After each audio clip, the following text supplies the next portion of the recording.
வணக்கம் மகளே. நான் உங்கள் சித்ரா. இன்னைக்கு நீங்க கேட்க போறது வெண்பனி மலரே அப்படின்னு ஒரு கதை. இது நான் புதுசா எழுதுற ஒரு கதை. வீக்லி ஒன்ஸ் கண்டிப்பா இந்த கதைய நான் உங்களுக்கு அப்லோட் பண்ணிருவேன். ஸோ இந்த கதைய முழுசா கேளுங்க. கண்டிப்பா உங்களுக்கு பிடிக்கும். நீயே தீயா இல்லை தென்றலா அப்புறம் வெந்தல் காதலி. இது 2ஓட கதைக்களத்துல இருந்து ஒரு வேறுபட்ட ஒரு வித்தியாசமான கதைக்களம் தான் வெண்பனி மலரே. உங்களுக்கு நிச்சயமா பிடிக்கும். கேட்டுட்டு எப்படி இருக்கு அப்படிங்கிறத கமெண்ட்ல சொல்லுங்க. அண்ட் லைக் பண்ணிடுங்க. சப்ஸ்கிரைபும் பண்ணிடுங்க. கதைக்குள்ள போலாமா? மைசூர் பாக் குகனுக்கு ரொம்ப பிடிக்கும். பத்மா ரெடி பண்ணிட்டியா என்று சகுந்தலா பாட்டி கேட்க, ம் ரெடி பண்ணியாச்சு அத்த என்றபடியே பத்மா சமையல் அறையிலிருந்து ஒரு டம்ளரோடு வெளியில் வந்தாள். அத்த, இந்த கேரட் பாயாசத்துல சக்கரை சரியா இருக்கான்னு பாருங்க என்று பத்மா டம்ளரை நீட்ட அதை வாங்கி ருசித்த சகுந்தலா பாட்டியும், ரொம்ப நல்லா இருக்குடி, பாயாசம் சர்க்கரை எல்லாம் சரியா இருக்கு என்று சொல்ல வாசலில் கார் நிற்கும் சத்தம் கேட்டு, பத்மா, அம்மா, குகன் வந்துட்டான் வாங்க என்று வீட்டின் முன் முற்றத்திலிருந்து பேப்பர் படித்துக் கொண்டிருந்த சண்முகம் சத்தம் போட, அத்தை நீங்க முன்னாடி போங்க, நான் ஆரத்தி கரைச்சு எடுத்துட்டு வரேன் என்றபடி ஆரத்தி கரைத்து கொண்டு ஆரத்தி தட்டோடு வாசலுக்கு சென்றாள் பத்மா. 12ஆம் வகுப்பு முடித்ததும் 3 வருட கல்லூரிக்கு பிறகு வெளிநாடு சென்ற குகன் 4 வருடங்கள் கழித்து இன்றுதான் அவன் வீட்டிற்கு வருகிறான். 6 அடி உயரம், தொட்டால் சிவக்கும் நிறம், ட்ரிம் செய்யப்பட்ட தாடி மீசை. 4 வருடத்தில் ஆளே மாறி போன தன் மகனை பார்த்ததும் பூரித்து போனாள் பத்மா.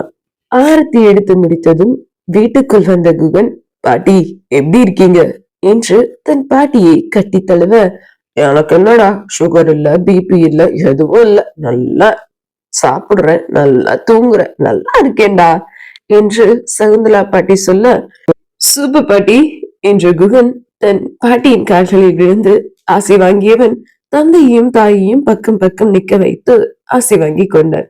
அப்பா, அம்மா, எனக்கு பெரிய கம்பெனில வேலை கிடைச்சிருக்கு, மாசம் 2 லட்சம் சம்பளம் என்று குகன் சொல்ல, வாழ்த்துக்கள்பா என்று தன் மகனின் கைகளை குலுக்கி வாழ்த்து சொன்னார் சண்முகம்.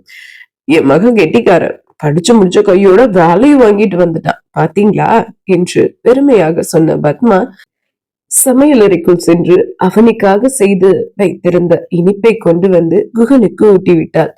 டேய் குகன், வெளிநாட்டிலிருந்து பாட்டிக்கு என்னடா வாங்கிட்டு வந்த என்று சகுந்தலா பாட்டி கேட்க, தன் தந்தைக்கு வாட்ச், தாய்க்கு புடவை, பாட்டிக்கு ஸ்வெட்டர் என அவன் வாங்கி வந்ததை கொடுத்துவிட்டு கடைசியாக அவன் பெட்டியில் இருந்த கண்ணாடி வளையலை பார்த்தான். அந்த வீட்டை சுற்றி கண்களை சுழல விட்டவன், அம்மா இயலுங்க என்று கேட்டான். அது அது வந்து என்று இழுத்து கொண்டிருந்தாள் பத்மா. தன் மனைவி தடுமாறுவதை பார்த்த சண்முகமோ, ஏலோட மாமா வந்து அவளை அழைச்சிட்டு போயிட்டாருப்பா என்று சொல்ல, என்று தலையசைத்தான் குகன். இரவு சீக்கிரமாகவே சாப்பிட்டு விட்டு படுத்து விட்டார்கள் சகுந்தலா பாட்டியும் சண்முகமும். சாப்பிடுவதற்காக டைனிங் டேபிளில் அமர்ந்திருந்தான் குகன். அவனுக்கு பத்மா தோசை வார்த்து கொடுக்க ஆசையை அம்மா சுட்ட தோசையை சாப்பிட்டு கொண்டிருந்தான் குகன். 4 தோசை சாப்பிட்டு முடித்த குகன், அம்மா எனக்கு போதும் என்று சொல்ல, இருடா ஒரே ஒரு தோசை என்று சொல்லி முறுமுறுவென தோசை சுட்டு கொண்டு வந்து குகனின் தட்டில் பத்மா வைக்க, அம்மாவின் அன்புக்காய் தன் டயட்டை தள்ளி வைத்து விட்டு 5வது தோசையை சாப்பிட்டு முடித்தான் குகன்.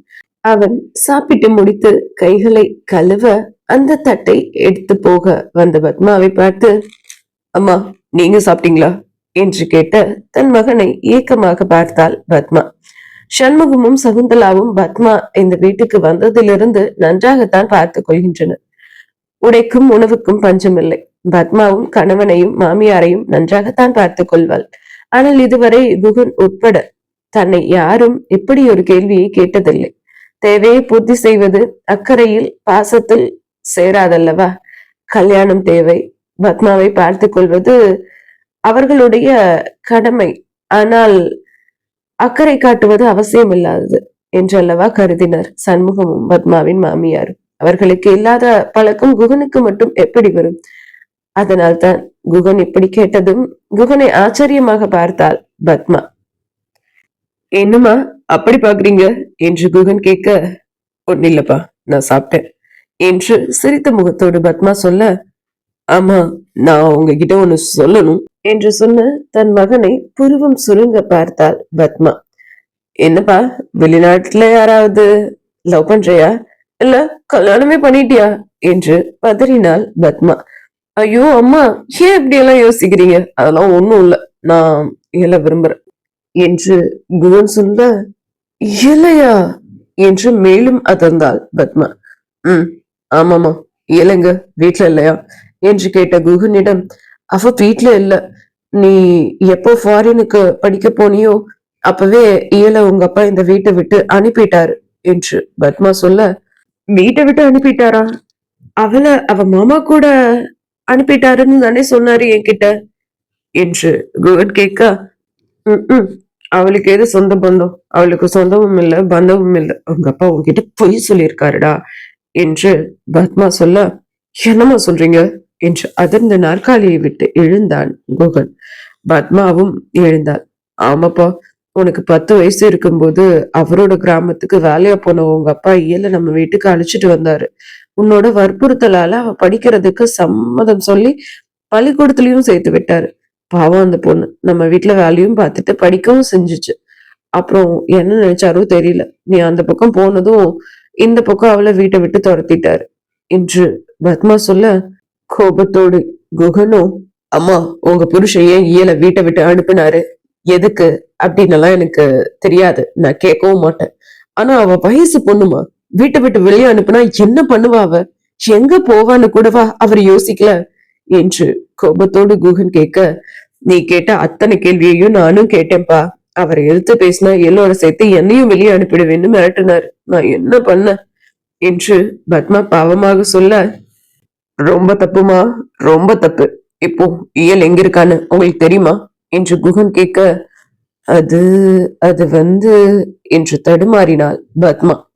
என்னமா சொல்லுங்க, இயல் எங்க இருக்கான்னு உங்களுக்கு தெரியுமா தெரியாதா என்று குகன் மறுபடியும் கேட்க, தெரியும், ஆனா நான் தான் அவ இருக்கிற இடத்த சொன்னேன்னு நீ யாருக்கிட்டையும் சொல்லக்கூடாது என்று சொன்னாள் பத்மா.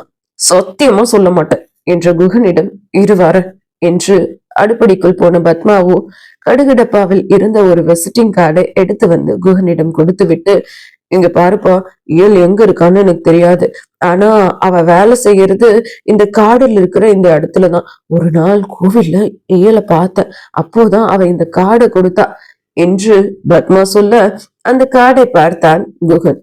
அட, நம்ம வேலை செய்யற அதே ஐடி கம்பெனி என்ற குகன் சொல்ல, இதை கேட்ட பத்மாவோ, டே உண்மையாவா, இயல் வேலை செய்யற அதே ஆபீஸ்லயா நீ வேலை செய்ய போற என்று பத்மா சந்தோஷமும் ஆச்சரியமும் கலந்த முகத்தோடு கேட்க, ஆமாமா என்றான் குகன். டே, எனக்கு ரொம்ப சந்தோஷமா இருக்கு. எனக்கு பொம்பளை பிள்ளை இல்லாத குறைய இயல் வந்துதான் தீர்த்து வச்சா. அவளையே என்னோட மருமகளா நீ கொண்டு வரணும்னு நினைக்கிற. அத நினைச்சா சந்தோஷமாதான் இருக்கு, உங்க பொண்ணு நினைச்சா பயமாவும் இருக்கு என்று பத்மா சொல்ல, பேசாம உங்க புருஷனை டிவோர்ஸ் பண்ணிடுங்கம்மா என்று குகன் சொல்ல, அவனை அதிர்ந்து பார்த்தாள் பத்மா. ரொம்ப ஷாக் ஆகாதீங்கம்மா, போய் தூங்குங்க, குட் நைட் என்று சொல்லிவிட்டு உற்சாகமாக உறங்க சென்று விட்டான் குகன். காலையில் 6:30 மணிக்கெல்லாம் அலாரம் வைத்து எழுந்தவன் விறுவிறுவென்று முதல் நாள் வேலைக்கு ஆயத்தமாகி கொண்டிருந்தான். கண்ணாடி முன்னாடி நின்று தன்னை பார்த்தபடியே டக்கின் செய்து கொண்டிருந்தான் குகன். டக்கின் செய்துவிட்டு தலையை சீவி வாசனை திரவியத்தை அடித்துக் கொண்டவனின் கண்களில் அவன் அரை கண்ணாடியில் ஒட்டப்பட்டிருந்த சிவப்பு நிற ஸ்டிக்கர் போட்டு பட்டது. அதனை ஆசையாக கைகளில் தொட்டு பார்த்தவனுக்கு அன்றைய நாள் ஞாபகம் வந்தது. இயலுக்கென்று அவன் வீட்டில் ஸ்டோர் ரூம் அளவு சின்ன ரூமும் அறையோடு இருந்த குளியல் அறையும் கொடுக்கப்பட்டு இருந்தது. ஏல் 12ஆம் வகுப்பு படித்து முடித்து விடுமுறையில் இருந்தாள். குகனோ கல்லூரியின் 3வது வருடத்தை படித்து முடித்திருந்தான். அன்றைய இரவு சினிமா பார்த்துவிட்டு தாமதமாக வந்ததால் தன் தந்தைக்கு பயந்து கட்டிலின் அடியில் படுத்து இருந்தான் குகன்.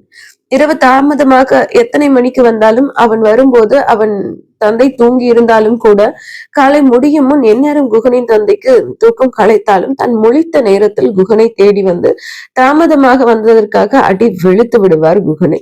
அவனின் தந்தை சண்முகம். அதனாலேயே தந்தையிடம் இருந்து தப்பிப்பதற்காக கட்டிலிற்கு கீழே படுத்து விடுவது குகனின் வழக்கம். அன்றும் அப்படித்தான் படுத்து இருந்தான். இயலின் அறையில் இருந்த குளியல் அறையில் ஏதோ கோளாறு காரணமாக குகன் அறையில் குளிக்கச் சொல்லியிருந்தால் இயலை குகனின் தாய் பத்மா. இயல் தயங்கவே, அவன் சினிமாக்கு ஃப்ரெண்ட்ஸ் கூட போய் இன்னும் வீட்டுக்கு வரலமா, அதனால நீ தைரியமா அவனோட அறையில போய் குளி என்று பத்மா சொல்லவே, இயலும் குகன் அறையில் குளிக்க சென்றவள் குளித்துவிட்டு வெளியில் வந்தாள். தனது ஈரக்கூந்தலை கையால் தட்டிவிட அவள் ஈரக்கூந்தலிலிருந்து தெரித்த நீர்த்துளிகள் கட்டலின் கீழ் படுத்திருந்த குகனின் மேல் பட்டது. யாரா மோத்திர தண்ணியை தெளிக்கிறது என்று முகத்தை துடைத்தவாறே விழித்த குகனின் கண்களில் பட்டால் இயல்.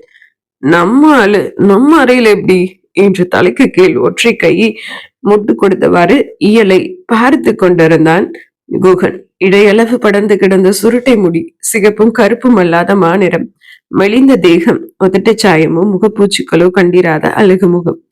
எப்பொழுதும் சல்வாரிலேயே சுற்றி தெரிந்து கொண்டிருக்கும் அவள் அன்று புடவை அணிந்திருந்தாள்.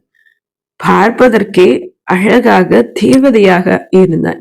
கட்டிலின் கீழ் படுத்தவாறே தன் அழகு தேவதையை ரசித்துக் கொண்டிருந்தான் குகன். குகனின் அறையில் இருந்த கண்ணாடியின் முன் நின்றிருந்தவளோ, எவ்வளவு அழகா இருக்குடி, உன்னை கட்டிக்கை செவனுக்கு கொடுத்து வச்சிருக்கோம் என்று சொல்லி தன்னை தானே புகழ்ந்து கொண்டிருக்க, அது நானா கூட இருக்கலாம் என்று குகன் சொல்ல, அவளின் குரல் கேட்ட இயலோ, சார் எப்படி இங்க வீட்டுல இல்லைன்னு தானே சொன்னாங்க பத்மாமா, இப்போ அவரோட குரல் கேக்குதே என்று திருவென முழித்துக் கொண்டிருக்க, கட்டிலின் அடியில் இருந்து கைகளில் தூசி தட்டியவாறு எழுந்தான் குகன். அவனை பார்த்து இயலோ உறைந்து போய் நின்று விட்டாள். என்னோட ரூம்ல நீ என்ன பண்ற என்றான் குகன்.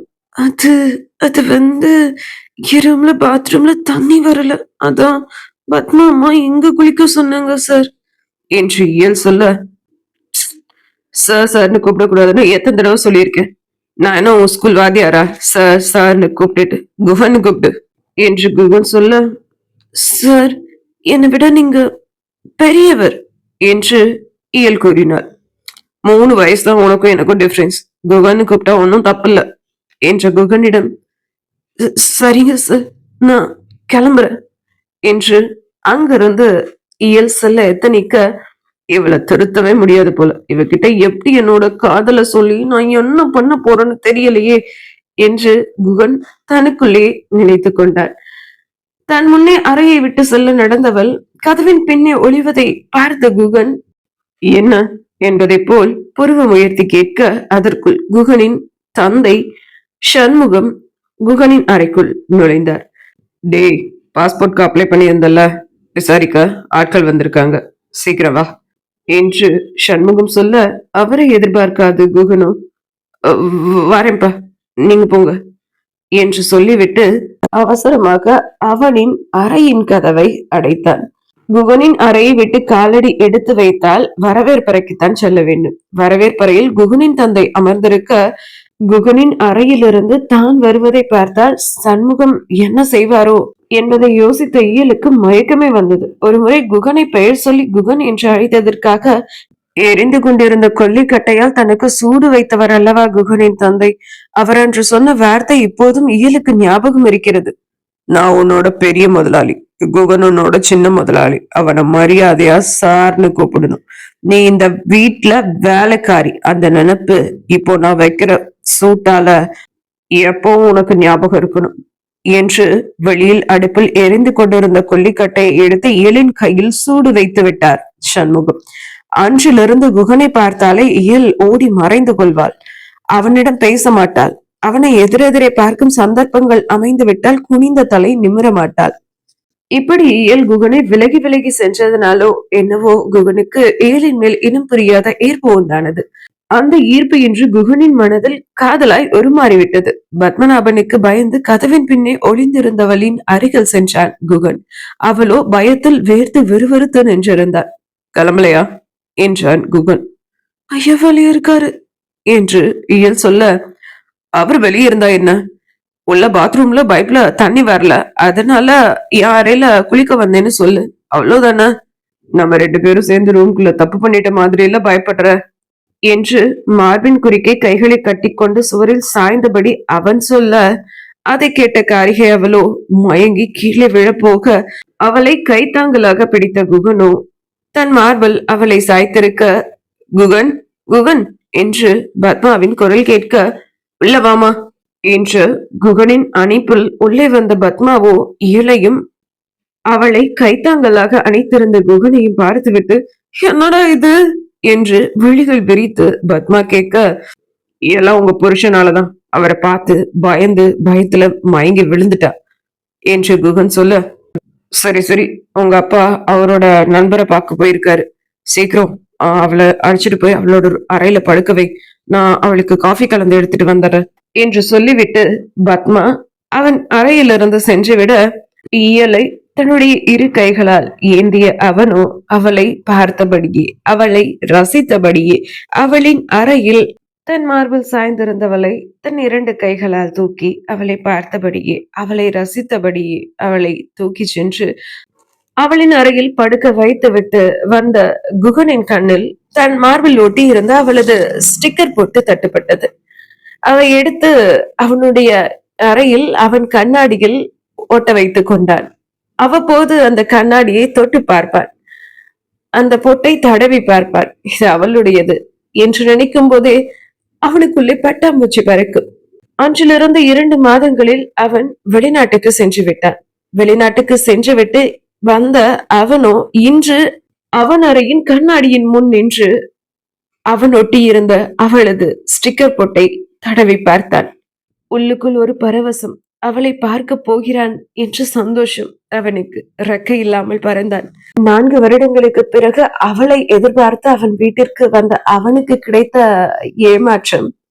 ஆனால் தான் வேலை செய்யும் அலுவலகத்திலேயே அவளும் வேலை செய்கிறாள் என்பதை அறிந்ததும் அவனுக்கு சொல்லிலடங்கா சந்தோஷம். அவளை பார்ப்பதற்காகவே காலையில் சீக்கிரமே எழுந்து உற்சாகமாக கிளம்பிக் கொண்டிருக்கிறான் குகன்.